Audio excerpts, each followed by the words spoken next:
హైదరాబాదు నగరం చుట్టూతో ఉన్న ఈ లేక్ ప్రొటెక్షన్, ఈ చెరువుల యొక్క సంరక్షణ, ఈ చెరువులు మన జీవనాధారం, మన సంస్కృతి. హైదరాబాదు నగరంలో ప్రధానంగా 1908లో వచ్చిన వరదలు, ముఖ్యంగా 115 సంవత్సరాల క్రితం ఈ నగరం మీద వరదలు ఉప్పెనై కమ్మేసి వేలాది మంది ప్రాణాలను బలిగొన్నది.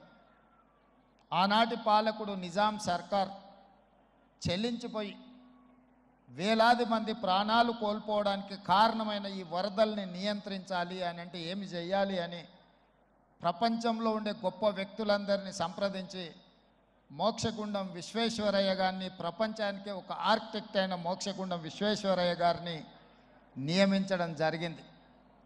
వారు పూర్తిగా ఈ ప్రాంతాన్ని, ఈ క్షేత్రాన్ని, ఈ భూమి యొక్క నైసర్గిక స్వరూపాన్ని అర్థం చేసుకొని వికారాబాద్ అడవుల నుంచి వచ్చే వరదలని నగరం మీద పోటెత్తకుండా ఉండడానికి ఉస్మాన్ సాగర్, హిమాయత్ సాగర్ని నిర్మించి ఫిరంగి కాలువ ద్వారా, మూసీ నదుల ద్వారా, ఈసా నదుల ద్వారా వచ్చే నీటిని నియంత్రించి ఆ నీళ్లను నగరానికి తాగునీటిగా మార్చి ఈ ప్రాంతంలో గొలుసుకట్టు చెరువులను నిర్మించి హైదరాబాదు హెరిటేజ్ సిటీనే కాదు, Hyderabad is a lake city అని చెప్పి నిజాం సర్కార్ 100 సంవత్సరాల ముందే ఒక అద్భుతమైన కట్టడాలను నిర్మించి మనకు అందించాడు.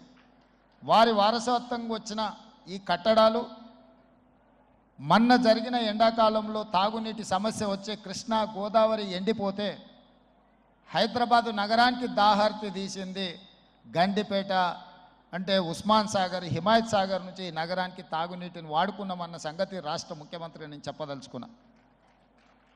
ఈ ప్రజలకు, కోట్లాది మంది దాహార్తిని తీర్చే ఈ యొక్క చెరువులను శ్రీమంతులుగా, గొప్ప వ్యక్తులుగా ఉన్న వాళ్ళు వాటి పక్కనే ఫామ్ హౌజ్ల పేరు మీద నిర్మించుకొని వాళ్ళ డ్రైనేజ్ కాలువలు తీసుకెళ్ళి గండిపేటలో కలిపినారు. నేను ఇక్కడ వేదిక మీద ఉన్న పెద్దలతో పాటు ఇక్కడ వచ్చిన భక్తులను నేను ఒకటే మాట అడగదలుచుకున్నా. ఇవాళ వాళ్ళ విలాసవంతమైన జీవితం కోసం నిర్మించుకున్న ఫామ్ హౌజ్ల నుంచి వచ్చే డ్రైనేజ్ గండిపేటలో హిమాయత్ సాగర్ తాగునీటిలో కలిపితే ఆ నీళ్ళు హైదరాబాదు నగరానికి తాగడానికి సరఫరా చేస్తుంటే వాళ్ళు నిర్మించిన అక్రమ నిర్మాణాలను వదిలేస్తే ఇక నేను ప్రజాప్రతినిధిగా విఫలమైనట్ట కాదా మీరు ఒక్కసారి ఆలోచన చేయండి.